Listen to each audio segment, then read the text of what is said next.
People are checked into their cult of personality.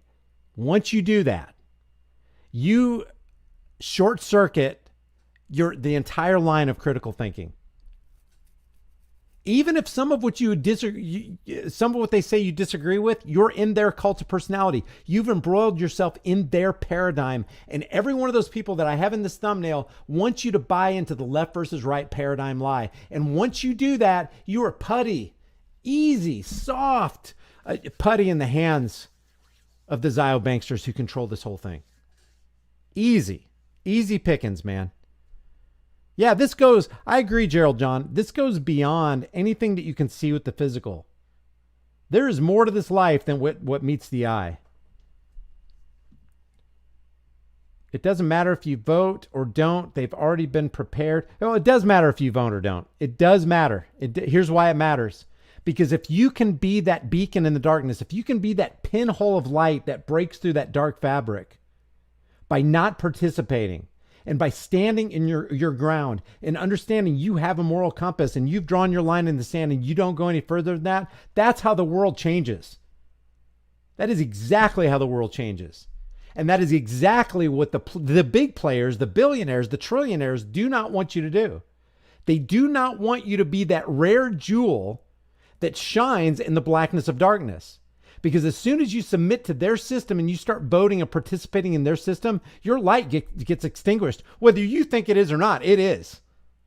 Doesn't matter what we think. The only way you can throw back the darkness is by shining a light. And the best way to get the darkness to advance is to become a part of the darkness. And that's what voting is. Brian, you condemning us? No, you condemn you've dehumanized and demoralized yourself by playing their game. You're playing their game.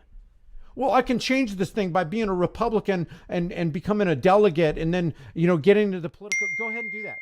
I've done it. I became a delegate to my state convention, went to the national convention, and I saw behind the curtain of exactly what happens when you try to get a Ron Paul in there and they put a bankster, a Bank of America, Mitt Romney in there. He soundly, Ron Paul soundly, by all indications and votes, won our state our state convention. Won it soundly. I mean, it was overwhelming that we were the majority. It was overwhelming the majority of the votes. I mean, the vast majority of the votes. And if you were if you were one of those delegates in there, you know what I'm talking about. And I don't care if you were on the Democrat side or the Republican side or the, Ron Paul side. You know exactly what happened that day. Ron Paul won, and Mary Fallon, the governor back then, arrived. They turned our lights off. They closed the curtains. They cut our mics. They forced us out in the parking lot. They told us we had to leave. And then they conducted their own convention where they installed Mitt Romney in there. And the same thing happened at the national convention that year in 2012 in Tampa. When Boehner got a hold of that teleprompter, it didn't matter what the voice of the people was. They put their guy in because that's how it works. Yes, I have insider information. Who cares? Even if you don't even have to have insider information, by their actions when they get into office and start calling themselves the father of the VAXX, which is what Trump did on Fox News, increases the coffers of the military-industrial complex, which was warned against by Eisenhower back, when? What was that, back in the 1960s? Beware of the military-industrial complex. Reagan, Bush, Clinton, Donald Trump, Obama, what'd they do? Every year, increase the coffers and the budget for the military-industrial complex and make them more and more powerful. By their fruits, you will recognize them. You don't have to have been a delegate to your state convention. You don't have to have been a delegate to a national convention. You don't have to have peered behind the curtain of politics to find out what's going on. You know by their actions that they are doing the exact same thing their predecessors did. People lost their crap when Obama increased the national debt by, what was it, $9-10 trillion? In one signing, Donald Trump threw away and stole $6.2 trillion from our children and our great-grandchildren and their great-great-grandchildren. $6.2 trillion. You lost it over Obama spending $10 trillion in 8 years? And you're not going to lose it over Trump doing the exact same thing at $6.2 trillion in one signature? The national debt went off the Richter scale when Trump got in, just like it did when Obama got in, just like it did when Bush got in, and on and on and on it goes. But we're expecting something different. Maybe something different will happen this time. Yeah, just keep thinking like that. Keep doing the same thing over and over, expecting a different result. What's going on here? If you keep doing what you've been doing, you'll keep getting what you've been getting. That's what voting has gotten us. Just more and more crafty psychopaths. I'm tired of being ruled by psychopaths. I'm not going to vote for a psychopath. If I don't agree with somebody, even if you agreed 100%, even if you were honest in your heart and you really believed 100% and 100% of all the policies that they put forth, how do you know when they get in office, and they always do this, that they're not going to do a complete 180 and do the exact opposite? Let's institute bump stock bans. Bump stock bans. Wait a second. That means that the guy who instituted bump stock bans, Donald Trump, and I ain't giving Joe Biden slack on this. This is the channel of a libtard. He's speaking against Donald Trump. If you're going to institute a ban on any inanimate object, that means every American who owns that inanimate object just got criminalized by said person. That makes that guy a tyrant.